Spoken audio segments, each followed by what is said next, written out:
Тормышка ашкан хыял сахифасының бүгенге герое балачагында музыкант булырмын дип һич тә уйламый. Аның бар теләге пилот я хирург булу. Әмма хезмәт лагерендагы очрак язмышын бер мизгелдә үзгәртә дә куя. Биредә Эйдаман егетнең гитарада уйнап җырлавы шул кадәр кызыктыра, Альбертның шундук гитарада уйнарга иренәсе килә башлый.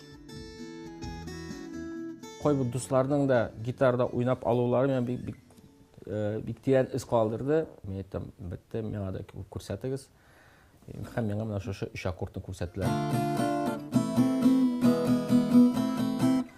Бүгенге телдә бу ре минор, ля минор, ми мажор дип атала, ләкин ул вакытта без әлбәттә ул сүзләрен белмидек. Беренче такмак, икенче такмак, өченче такмак аккордлары дип йөртәдек. Безнең 9 катлы йортыбызда bir этажда 2 блок, шул 2 блок арасындагы площадкада җыелайдык.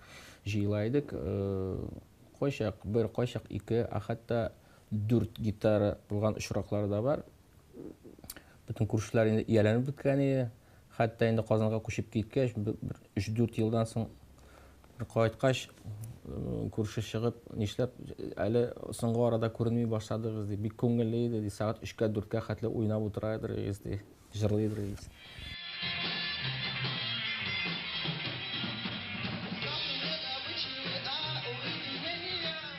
Альберт Исмаилга 15-16 яшь.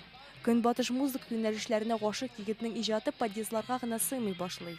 Ул төркемнәр оештыра, төрле җыр бәйгеләрендә катнаша.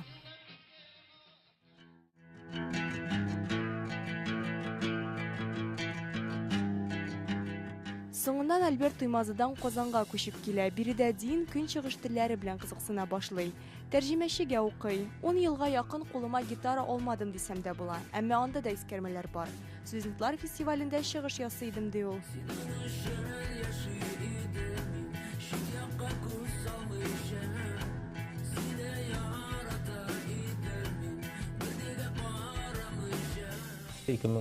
Елда безнең тулайым инде яңадан тотындым. Һәм инде мен әйтәм, бу музыкадан китеп булмый барыбер. Тотынсам инде җүнләп тотынырга кирәк, бер нәтиҗәләргә ирешергә кирәк. Шуңа күрә мин алып, төркем җыеп, татарча җырлар яза башладык. Ул Исмаил Ачы таң төркемнәренең лидеры, җырлары татар телендә.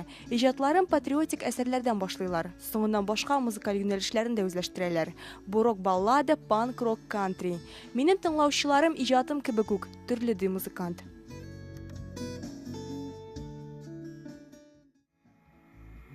Шәһәр урамнары балкый, утлар янып торганга. Бүгенге көндә Альберт җырлар язу белән мәшгуль. Алар турында ул кыска гына типик түгелләр дип җавап кайтара. Бөтен нәрсә хыялдан башлана. Хыял беренчедән аны аңлатырга да авыр, чөнки анда бөтен нәрсә логика буенча түгел. Ул бит инде образлы фикерләү, образлар рәвешендә тою һәм әлбәттә алар юктан гына чыкмый. Этәргеч булып ниндидер барыбер сәбәпләр ята. Күңелнең иң тирән җирләрендә кайдадыр.